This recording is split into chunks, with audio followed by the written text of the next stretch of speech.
매일매일 수상한 매일 함. 네. 와, 지상 최대 토크쇼.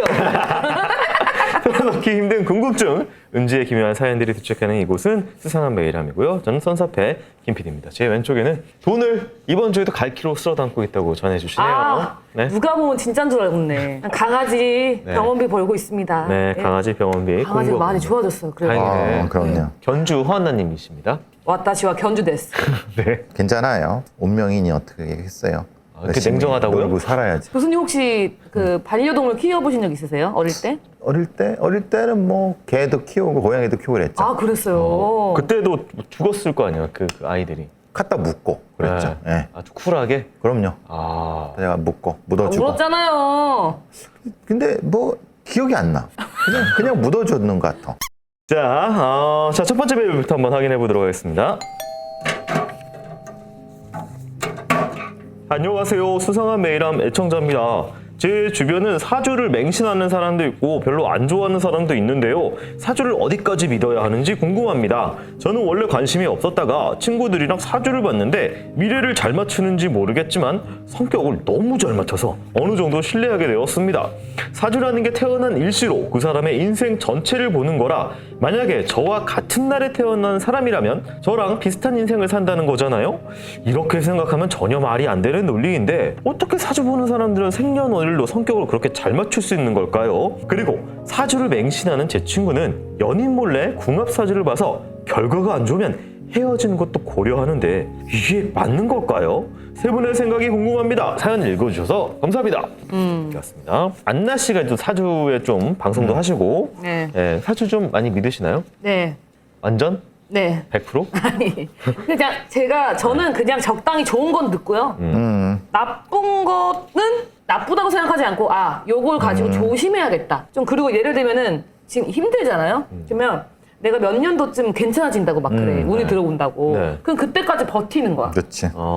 그런 거에 좀 도움을 받는 것 같아요. 존버 정신이 되는 거죠. 안나는 약간 좀 귀신도 보고 뭔가 척 같은 게 좀 있지 않아요? 근데 그게 100% 귀신일 걸 확신은 못 하죠. 예. 네. 근데 뭔가 좀 느껴지고 뭐 이런 뭐 근데 안 사실- 좋겠다, 좀 내가 좀 꼬이겠다 이런 느낌 없어요? 첫 인상이 틀린 적은 없는 것 같아요. 저는. 아, 네. 그 아까 전 시간에 우리 베프로님 너무 무서웠다고. 너무 무서웠어요.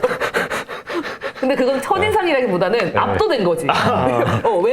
외모에 압도된 거죠. 이 카리스마에. 네. 제일 궁금한 건 T시자, 화학과이자 또 이제 무당의 피가 흐르는 교수님은 어떠신지요? 사주는 환경론이죠. 환경론. 환경론. 왜냐하면 사주는 태어난 날씨 뭐 이렇게 되잖아요. 그럼 그거에 따라서 그 환경이 정해져 있는 거고 네. 그 환경에 사람이 들어가면 그 변화에 따라서 이 사람은 이런 삶을 살게 될 거다라고 하는 거니까 환경론에 가깝죠. 그런데 이제 그 일종의 그것도 변화가 많잖아요. 모든 사람의 사주가 다 똑같지 않아요.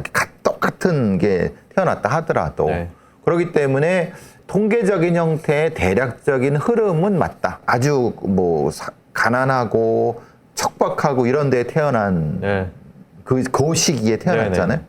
그러면 그 사람의 성격이 그렇게 될 조금 더 가능성이 억척스럽다든지. 그렇죠. 네. 그런 환경론이잖아요. 네. 네, 그런 부분에서는 신뢰할 수 있지만 사주는 미래를 맞추는 게 아니에요. 네. 자기가 태어난 그 일시의 환경을 일깨워 주는 거예요. 그 환경에 따라서 그 다음의 삶이 어떨 수 있다라는 걸 얘기하는 거지 그 사람의 미래를 얘기하는 게 아니거든. 이분은 이제 사주를 잘못 아시는 거죠. 네. 그러고 이제 그 다음이 문제죠. 너무 맹신해 갖고 그 결혼할 사람의 사주를 몰래 가져와서 네. 나하고 안 맞아. 옛날에 그랬죠. 그래갖고 파혼시키고 이런 경우도 예전에 있었거든요. 아니, 지금도 있죠. 네. 지금 그런 등신 같은 짓 하지 마세요. 왜냐하면 그 사주라는 것이 정확히 그렇게 결과를 낸다는 건 없어요. 그러니까 이거는 그냥 일종의 불안감. 네. 그러니까 예를 들면 그 어르신들의 이런 사람들이 만약에 결혼을 했는데 결혼이 잘못됐어. 두 살이 안 좋아. 핑계거리 찾는 거예요. 그러니까 거기에 휘둘릴 생각하지 마세요. 네. 이분은 그런 것 같지 않은데? 그래, 근데 그 친구가 헤어지는 거 무슨 상관이에요? 그러니까 이제 자기 얘기지 쉽게 말하면 네, 그 얘기를 한 거죠. 이게 내 친구 얘긴데 들어볼래? 다 그래요. 저한테 연락 오는 사람들은 대부분 내 친구가 그렇다는데 그럼 자기 얘기예요. 제 지인 얘기입니다. 그렇죠. 이렇게 시작을 하는 그렇죠. 경우. 아니, 근데 그만큼 연인을 사랑하지 않는 거죠. 그렇죠. 그렇게 확신이 없는 거지. 왜냐하면 사주를 믿고 뭘 믿고 이런 사람들이 모두 그렇다는 건 아닌데, 그러니까 자신의 삶이 자신이 해온 것만큼 안 됐어. 그러니까 불확신에 들어. 그러니까 계속 거기에 의존하는 거죠. 네. 그렇기 때문에 이런 얘기가 계속 귀에 솔깃하고 그러는 거죠. 이게 사실 지금도 2024년인데 영화는 크랭크인을 하면은 고사를 지냅니다. 그렇죠. 돼지머리를 갖다 놓고 많은 투자가 들어가는데 불확실한 일을 하는 배를 타러 나간다거나 뭐 여러 가지 그런 일들은 대부분 그렇게 약간 미신적 행위가 있어요. 그렇죠. 결혼도 마찬가지로 이제 옛날엔 역진이 불가했잖아요. 결혼하면 그냥 사는 거니까. 이혼 어디 있어 이혼이. 그러니까 뭐 사주고 뭐 이런 것들에 대해서 그렇죠. 했던 것 같아요. 네. 근데 지금 이혼도 쉽게 할 수 있고 네. 또 재산도 잘 갈라먹고 애들도 잘 갈라먹고 그러니까 네. 이제는 할 필요 없어. 왜냐면 뭐 잘못했으면 헤어지면 되지 뭐. 세상이 변했다는 거예요. 네. 그렇게 생각하시면 돼요. 지금 결혼하실 생각이신가 보다 이분은. 이 정도면 그냥 은퇴하시면 무당으로 현금 현찰 만드시는 거 어때요? 아니 근데 돈을 하면은 네. 이 신기가 날아간다 그러지. 그 정도로 맑은 기운으로 하신다고요? 그냥 비즈니스를 하시죠 저희랑. 네? 그럼 돈은 내가 받을게. 그렇지. 돈만서 따로 있어야지. 여기 바구니 네. 하나 해가지고 돈 이렇게 놓고. 자, 뭐 플랫폼 하나 만들어 드릴게요. 네. 자, 다음 메일 한번 확인해 볼게요. 안녕하세요. 크라임을 애청하고 있는 청취자 중 1인으로서 지인들에게 추천해줬고 친한 후배는 그 길로 정주행을 했다고 합니다. 작년에 그 후배가 배상훈 교수님을 실제로 봤는데 너무 익숙해서 자기도 모르게 안녕하세요! 라고 했는데 교수님은 쑥스럽게 그냥 지나가셨다고 하네요. 그러니까 그런 몇 사람도 몇분 있어요. 계시니까. 그러니까 지나가다가 굉장히 밝은 저로 나 전혀 모르는데 아는 사람처럼. 아니 안녕하세요 그러는 거예요. 그럼 이제 맛이 갔네. 본론으로 들어와서 저희 팀에 정말 결혼에 미친 캐릭터가 있어서 신기해서 메일을 보내봅니다. 저희 팀은 성비가 여자가 100%인데요. 그중에 A라는 친구가 결혼을 너무너무 하고 싶어 했습니다. 아직 20대 후반인데 30 전에 애 낳는 게 본인의 꿈이라고 얘기하고 다녔고 작년 여름 5년 사귄 남친이 결혼에 소극적이라 헤어졌습니다. 그리고 환승연애를 해서 바로 새 남자친구를 사귀었는데 사귄 지 2달 만에 결혼을 하더라고요. 근데 결혼 날짜가 저희 팀 B라는 사원의 결혼 날짜와 같은 날짜인 겁니다. B는 6개월 전에 팀원들에게 양해를 구했었는데 A가 갑자기 자기도 이 날짜를 미룰 수 없다며 양보해달라고 통보하더라고요. B는 엄청 화가 나서 미뤄야 되나 고민을 하다가 그냥 하기로 합니다. 그 후로부터 A는 무슨 말만 하면 결혼에 관련된 이야기만 해댔습니다. 남친이 돈을 잘 버는 전문직인데 그것도 자랑을 너무 많이 하고 밤새 남친이랑 통화를 하느라 업무를 못하겠다더니 이런 말들을 서슴없이 동료들한테 말하고 다니고 실제 업무 부분에서도 누락이 많았습니다. 한 번은 남친 휴가에 일정 맞추느라 갑자기 통보해서 제가 보다 못해 경고를 하기도 했습니다. 그랬더니 동료들한테 저를 갑질 상사라고 했다더군요. 근데 결혼식 일주일 전 A가 갑자기 파혼을 하게 됐다고 합니다. 이유를 들어보니 돈 때문인데요. 남자 쪽에서 집을 하기로 하고 다른 결혼 준비 비용은 5대3으로 하기로 했는데 남자 쪽의 집 명의를 공동 명의로 요청을 해서 크게 싸우고 결혼 준비 비용도 나중에 준다고 했다가 싸우고 파혼했다고 하더라고요. 결혼을 그렇게 하고 싶다고 했는데 비용도 안 줬다고 하는 게 상식적으로 이해가 안 갑니다. 파혼이 한 달이 채 안 지난 지금 A는 소개팅만 몇 번을 했고 사내 미혼인 남자들에게 플러팅을 하고 다니며 결혼 얘기를 끊임없이 하고 있어요. 왜 이렇게 연애, 남자, 결혼에 집착하는 걸까요? 이런 상황을 아는 회사 사람들은 결혼하면 퇴사하려고 했는데 안 되니까 저지랄 하는 거다라고 하는데 진짜 이랬을지는 모르겠네요. 나름 오래 직장 생활을 했는데 이런 팀원은 처음이라 메일을 드려봅니다. 집안도 자기 말로는 화목하다고 하는데 A의 동생도 작년 21살의 나이로 결혼한다고 했다가 파혼했답니다. 집안 분위기일까요? 이상합니다.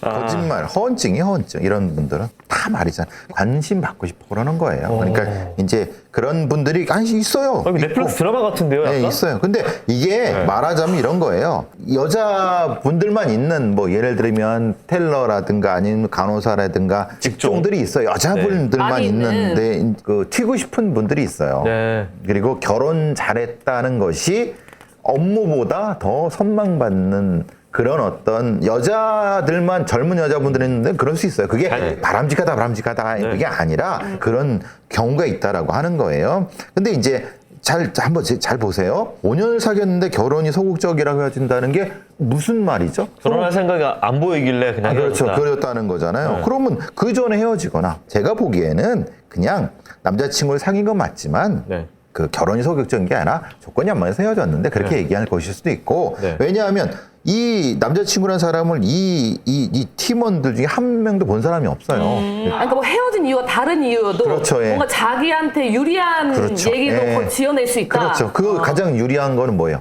나는 결혼하고 싶은데 저 사람 결혼하기 싫어. 이거잖아요. 간단하니까. 그렇죠. 되게 간단하고 재산. 이 두 번째 부분은 저거 같아요. 비란 사람. 견제용? 그렇지. 그럴 수도 있는 이 거예요. 너무 지금 다시 보니까 말이 안 되는 게 그렇죠. 식장을 이렇게 빨리 잡을 수가 없어. 그렇죠.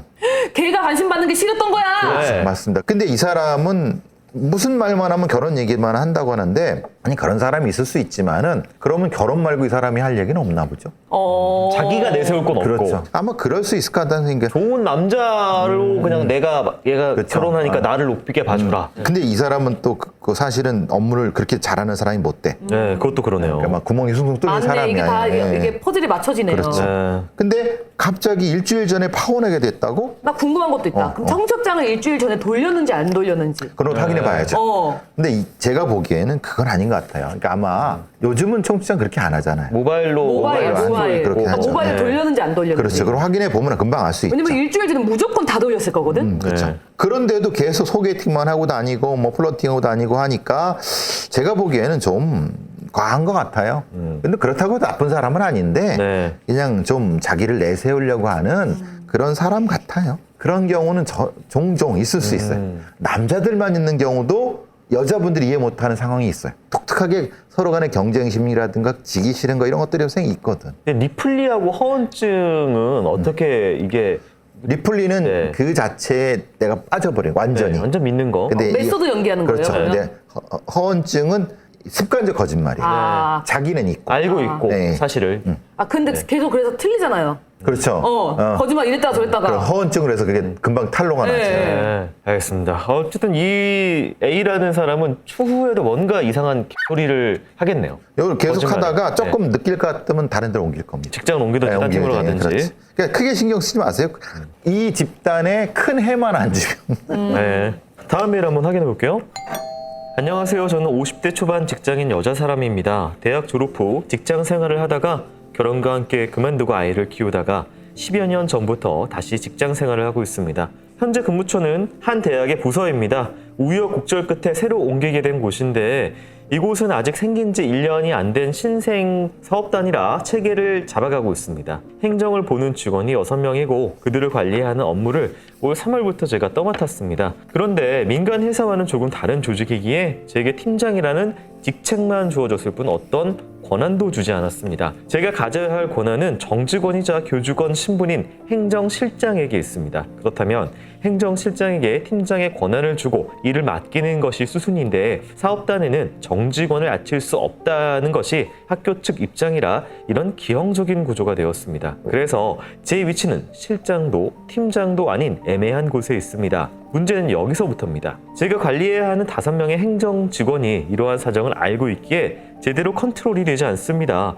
그중 한 명이 심각하게 도통 말을 듣지 않습니다. 처음부터 기미는 있었습니다. 지난 3월 업무 분담에 대해서 책임자급들과 논의 중에 해당 직원의 업무가 타 직원의 업무보다 양이 적어서 협의해야 한다 회의를 했는데 바로 다음 날 그 직원이 저를 개인적으로 보자고 하더니 왜 자신의 험담을 하냐고 하더라고요. 전 그런 적이 없다면서 누구한테 어떤 말을 들은 것이냐 물었는데 그건 말해줄 수 없다 했습니다. 그때부터 노골적으로 말을 듣지 않고 눈을 내리깔고 본다든지 제가 주재한 회의 자리에서 팔짱을 끼고 의자에 기댄 채 껌을 씹어댄다든지의 공동의 업무를 거부합니다. 이 친구는 뭔가 불만이 생기면 책임자를 바로 찾아가 따지는 스타일입니다.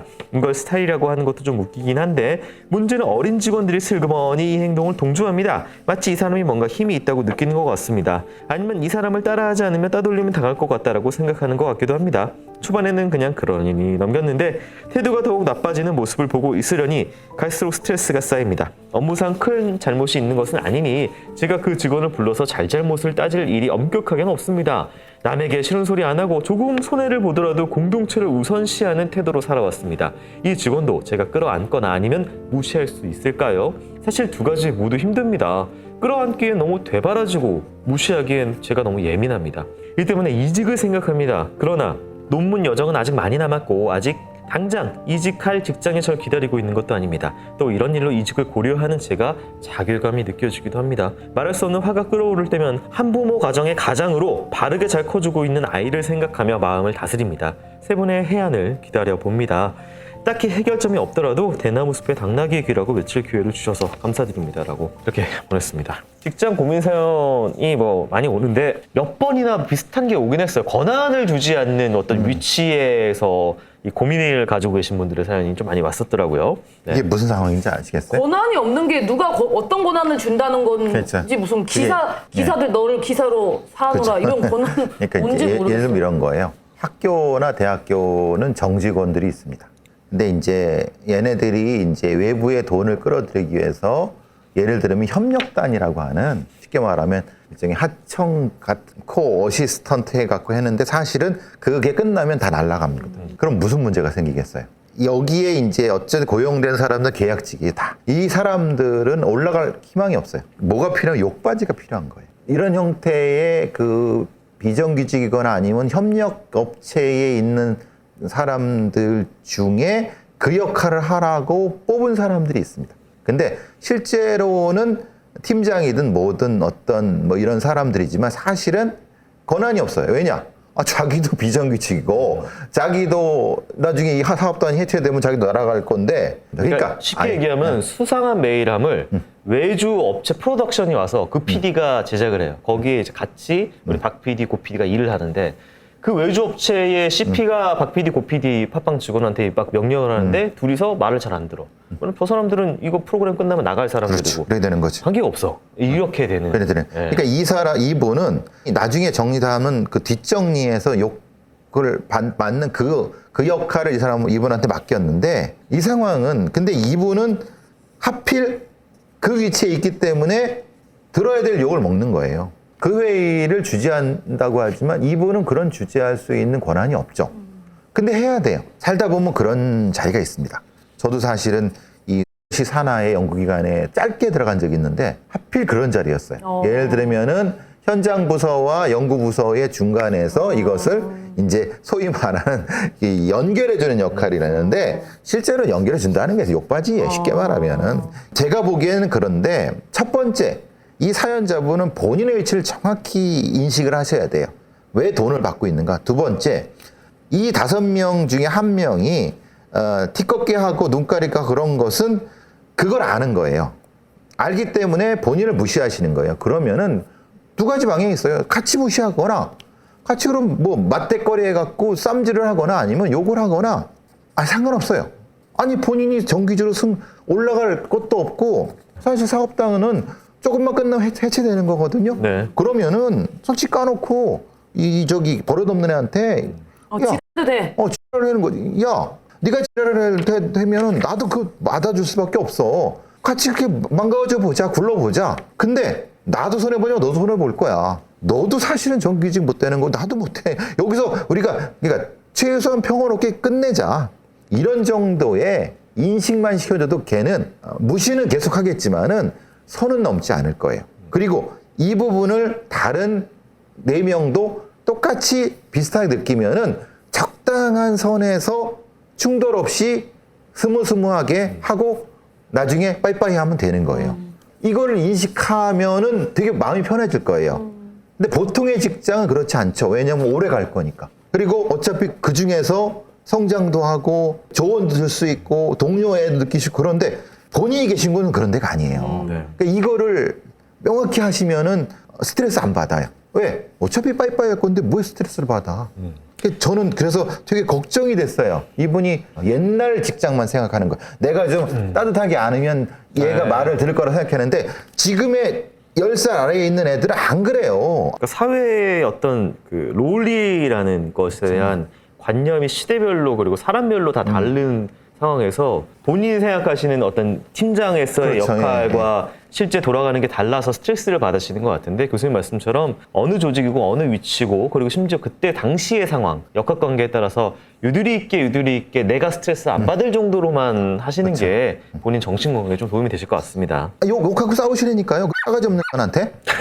해라고 해요. 그러니까 아니 그러라고 본인 자리에 있는 거예요. 그걸 안 하고 사귀니까 본인이 버깅이 나는 거예요. 너 껌 그렇게 씹을 거면 더 두 통 더 씹어서 목 맥혀 죽어버려.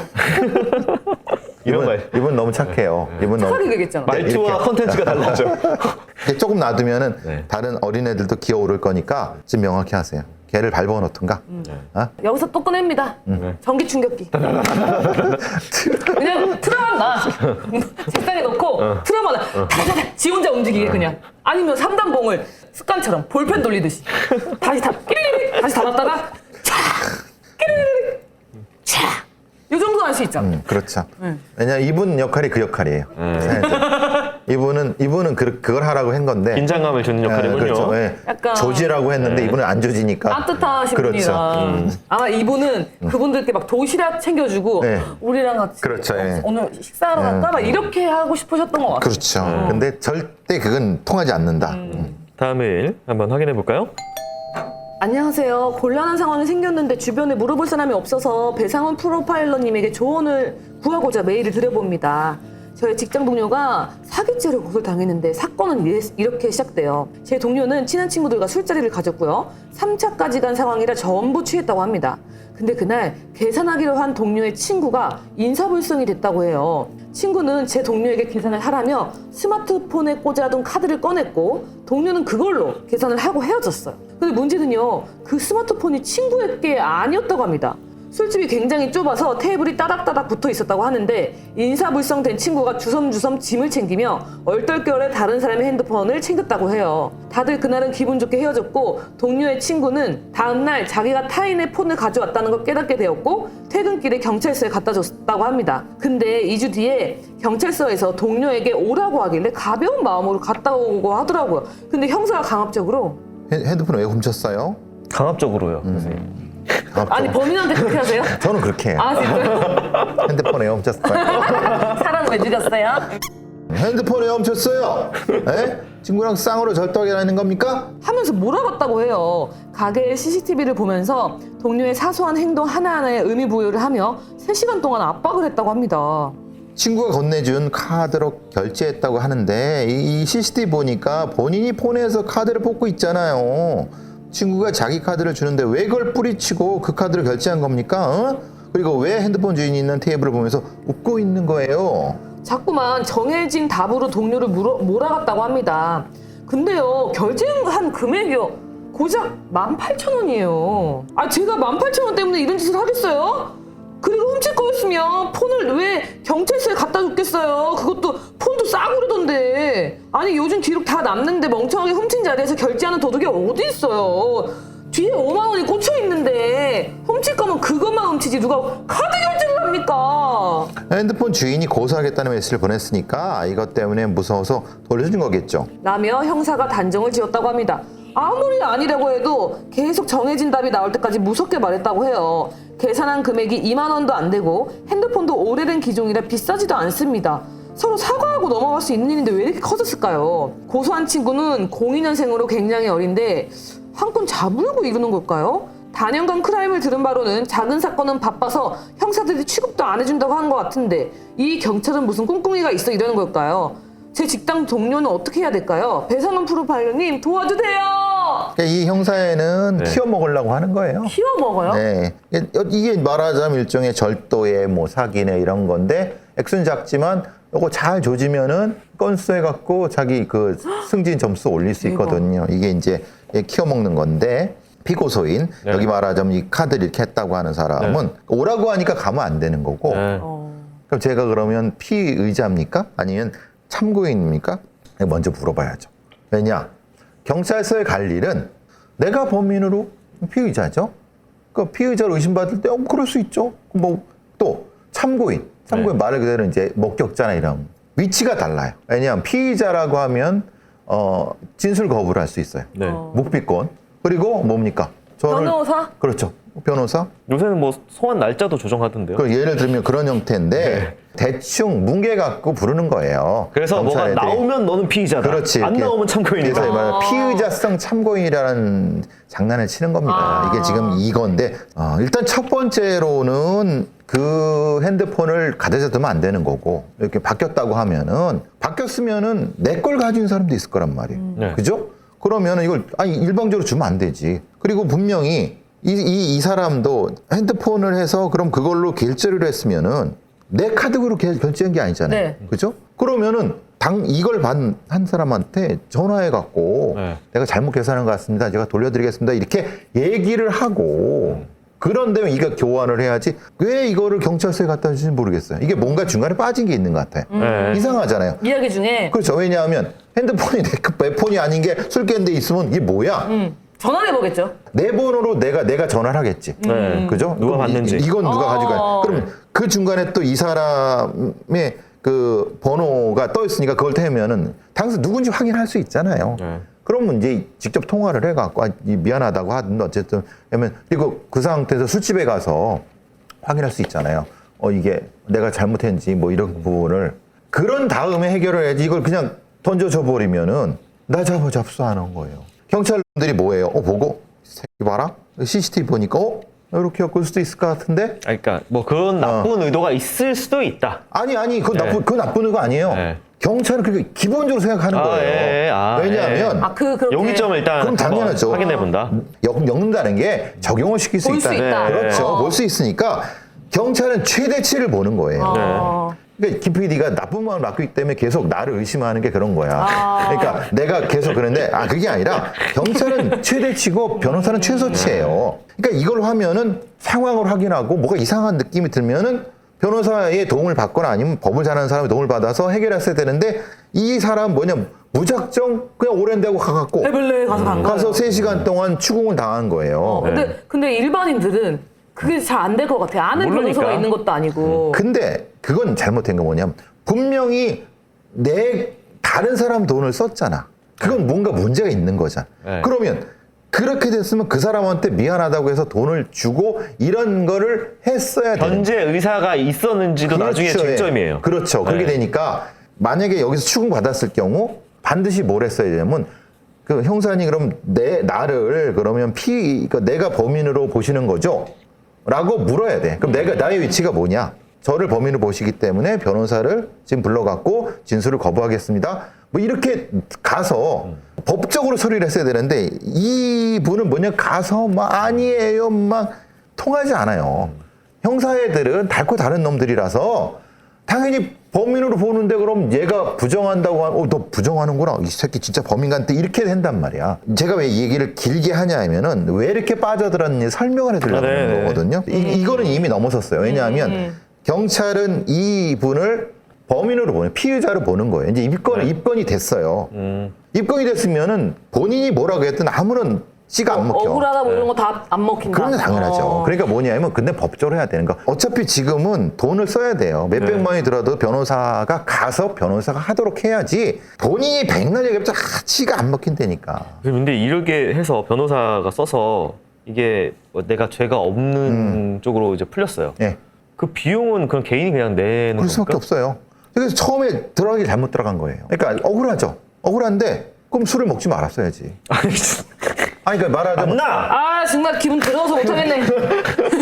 아니 말하자면 뭐냐면 남의 카드로 했다고 그걸 확인하면 바로 거기서 빨리 회복했어야 되는 거예요. 네. 그러니까 어쨌든 내 카드가 아닌 걸로 썼다는 것은 분명히 이건 잘못한 거예요. 네네네. 술이 취했든 뭐랬든 그거는 본인 잘못이에요. 본인의 잘못에 대한 책임 본인이 져야지. 이걸로 술버릇을 한번 고치는 큰 비용이 나오겠네요. 진짜. 네. 그러니까 제가 다시 말씀드리면 과정을 설명드렸죠. 뭘 해야 되는지. 지금은 그걸 넘어섰어요. 그럼 본인의 말이 씨가 안 먹혀요. 그럼 씨가 안 먹히는 거는 법을 잘하는 사람한테 직접 그 형사에 해갖고 해야지 힘의 균형이 맞추는 거지. 지금 본인이 가서 뭐 아닙니다. 뭐 사정하고 뭐 아니면 당사자한테 가서 그러면은 허점만 잡히는 거예요. 뭐 이거를 여기까지 수상한 매열하면 가져온 것도 이상해요. 빨리 변호사를 고용했어야 되는 거예요. 일단은 뭐 자기 카드를 인지 못하고 그걸 정도로 술을 마셨다는 것 자체가 굉장히 좀 위험한 상황인 거였던 것 같고요. 그 이후에는 또 어쨌든 이렇게 큰 교훈을 얻었으니까 법적으로 좀 잘 다행하시길. 그리고 저희 기묘한 메일함을 했었죠. 사연 후기 피드백이 왔었는데요.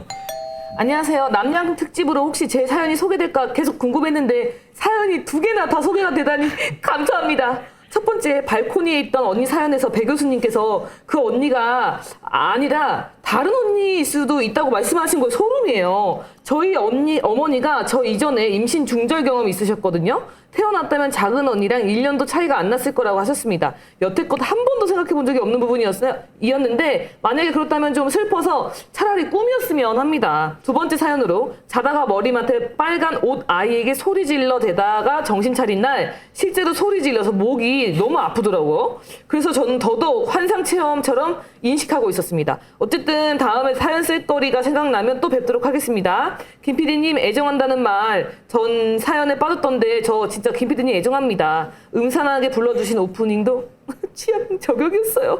크라임팀 모두 건강하셔요. 네. 사페를 애정하는. 이거 사페 추종자들이 있어서 문제입니다. 문제죠. 교수님. 자다가 깨서 발코니로 나갔더니 자기 언니가 발코니에 좀 약간 위험하게 걸터 앉아 있던 그 이상했던 경험. 그리고 이제 또 두 번째 경험은 이제 가위 눌렸던 경험 보내주셨던 사연자고요. 또 아버지가 이거 진짜 좀 기묘했죠. 아버지가 좀 뭔가 예지력이 있는데 어떤 집에 묻혀 있는 실제로 그 집을 목격하게 됐던 그 사연입니다. 감사합니다. 제 사연이 나오니 반갑고 즐거운 기분이 들었습니다. 사연에는 길어지면 안 될 것 같아서 그냥 그 집이라고만 적었지만 당시 기억으로는 슬레이트 지붕에 굴뚝이 있고 담벼락은 회색이었으며 방 구조 등을 아버지가 그림으로 그려줄 정도로 자세히 알고 계셨습니다. 사족이지만 예전에 로또 살 때 아버지가 너희 집 앞 로또방에서 목요일에 로또 사면 운이 좋을 것 같다고 해서 샀다가 3등 걸렸고 거기서 1등도 나왔다고 합니다. 그리고 배 교수님이 저도 그런 느낌 같은 게 있냐고 물어보시던데 전혀 없습니다. 유전은 안 되네요. 네. 다행이네요. 언제 또 발현될지 몰라. 그런 거는 또. 이분 또 아들이 갑자기. 그렇게 발현될 수도 있고 나중에 뭔가 이분이 깨달음 같은 걸 얻는 사건이 있거나 그럴 때 발현될 수도 있는 거죠. 네. 좀 신기한 그런 영역들이 있는 것 같아요. 네. 없는 것 같은 표정인데? 무슨 생각을 하시는 거죠? 굴뚝, 슬레이트 이런 거 안 나오니까. 아, 그림을 좀 그리셨군요. 네. 근데 이런 우리 머릿속에 슬레이트 약간 회색 음침한 벽에 굴뚝이 있고 이런 시골에 있는 집. 맞아. 옛날에 슬레이트에 삼겹살 구워 먹었던 생각이 나서. 성면을 많이 드셨군요. 교수님도 지금 배가 고프시군요. 그렇죠. 네, 알겠습니다. 저 기묘한 메일 사연이 지금 뭔가 약간 애매하게 남았는데 여러분들이 또 약간 좀 으스스한 이런 경험들, 기묘한 경험들을 보내주시면 조금 붙여가지고 한 번 더 할 수 있거든요. 그런 사연들이 있으신 분들은 네, 여름에 지금 무더위가 아직 안 갔단 말이야. 네. 한 번 더 할 수 있어. crime@팟빵.com. 네. 지금 미소가 인상적이네요. 억지 미소. 네. 사회적인 미소. 네, 일로 보내주시면은 저희가 여러 가지 사연 다뤄보도록 하겠습니다. 자, 크라임 이제 팟빵 앱으로도 나가고 유튜브로 나가고 있는데요. 네. 요 지금 또 피드백이 많이 달렸어요. 근데 이게 너무 또 안타까운 게 제가 이거 소개를 할까 말까 하다 넘어가려고 했던 이유가 사연자님을 좀 질타하는 이게 엄청 많이 달렸어요. 그러니까 그때 그 사연자님이 이제 학부모로서 아이. 선생님한테 뭐 이렇게 아쉽다 이렇게 했는데 객관적인 시선으로 보면 약간 조금 그 학부모 잘못도 좀 있어서 그 부분을 또 빼먹지 않고 우리 사연 댓글 다시는 분들이 좀 지적을 해주셨거든요. 네. 우리 또 냉정하지. 네. 그래. 근데 또 뭐 이런 걸로 또 상처를 받으실 수 있지만 이거 또 배워 나간다 생각해야죠. 네. 또 그것도 배워가서 또 경험하면서 또 조금 더 나은 환경을 하면은 네. 아이들 키우는 데 도움이 되는 거지. 뭐 이게 여기서 끝날 수 있는 게 아니잖아요. 아이 키우는 게. 예. 네, 하여튼 우리도 누구나 잘 모르고 부족한 부분이 있으니까요. 네, 좀 너무 나쁜 말보다는 좀 이렇게 따스하게. 예, 또 댓글이 악플이 아니고 네. 또 이제 팩글. 팩폭이니까 팩폭이죠. 팩폭에 감정을 실어서 한 분도 있고 그래서. 네, 주먹으로 좀 때리신 분들이 있는데. 아니 뭐 이런 경험들이 있었을 수도 있지 자기한테. 그렇죠. 예. 그러니까 화가 나서 댓글을 단 걸 수도 있고. 그럴 수도 나는 있고. 다 이해는 가요. 다 이해합니다. 저희는 다음 주에 또 다른 사연들로 여러분들 찾아뵙도록 하겠습니다. 수고하셨습니다, 두 분. 바이.